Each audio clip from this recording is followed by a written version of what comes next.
have saved American lives, and that is our goal at this moment. Hunter. Thank you, Kayleigh. Two quick questions for you. Herman Cain passed away yesterday, and obviously he had tested positive for COVID 9 days after attending the president's rally in Tulsa. Officials there have connected the rally to a spike in cases. Is there any concern that Herman Cain may have contracted coronavirus at the president's rally? And is the task force doing any follow-up to track other potential cases from that event?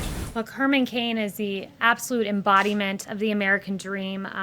We are grieved and we are very saddened by his passing. He was raised in Atlanta, Georgia, on a small farm. He left with just the clothes on his back. His mother was a housekeeper, and he rose to be an extremely successful businessman and someone who was who contended for the nomination of our party. And I would refer you to a post on Herman Cain's website, and he says, "I realize," or his website rather, "I realize people will speculate about the Tulsa rally, but Herman did a lot of traveling the past week. I don't think there's any way to trace this to one specific contact that caused the infection. We'll never know." So that, and I will not politicize Herman Cain's passing, and I would just note the great contributions he's made to our society. We'll always remember him, and his legacy will stand. And then just a follow-up on another point. Obviously, the president's tweet yesterday seemed to float the idea of delaying the election. He later said, he supports no date change whatsoever. Given a little bit of the ambiguity and confusion there, can you just state unequivocally whether or not the White House wants to see the date changed, and state 100% that that is not something that you support? The president answered this 3 times yesterday. He said, "I want the date more than anyone. I don't want to delay. I want to have the election." And in a local interview he said, "No one wants the date of the election more than me," because he believes November 3rd will be a moment where the American people acknowledge the great successes of this administration. Yes. Kayleigh, thank you. Does the president support the Chinese-backed Hong Kong government in delaying their elections? Yeah, so I do have an answer for you on the Hong Kong elections.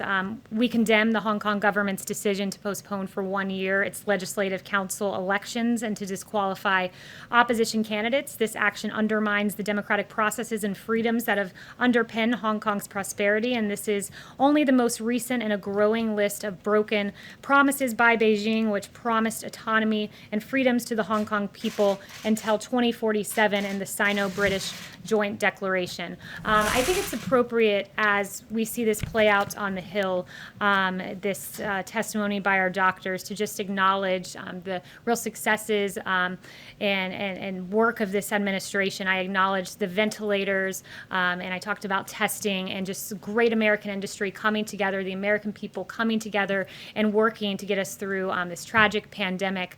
And we grieve when even one life is lost. But I do want to point out just the early actions of this administration. When there were 0 reported cases in the United States on January 6th, the CDC issued Wuhan travel notice before any U.S. confirmed cases. But what were Pelosi and Chuck Schumer doing? They were calling on the GOP to support Bolton testifying. 0 reported cases in the United States on January 17th. The CDC implements public health entry screenings at 3 major U.S. airports receiving the greatest volume of Wuhan passengers. What were Democrats doing? House Democrats were preparing to file their first brief in the sham impeachment inquiry. When there was 1 reported case in the United States on January 21st, CDC activated Emergency Operations Center. What were Democrats doing? Chuck Schumer was calling for witnesses in the impeachment trial, and Pelosi released a statement criticizing Mitch McConnell for his trial rules. And finally, when there were 7 reported cases in the United States on January 31st, President Trump issued travel restrictions on China and the first mandatory quarantine in more than 50 years. And those travel restrictions saved American lives. But what were Democrats doing? Pelosi was introducing the No Ban Act, which would have imposed undue limitations on the president's authority to restrict entry of aliens into the United States. And what are Chuck Schumer and Nancy Pelosi doing now? Stopping Americans from getting their unemployment insurance. And it's despicable, and it's time for them to come to the negotiating table. Thank you very much.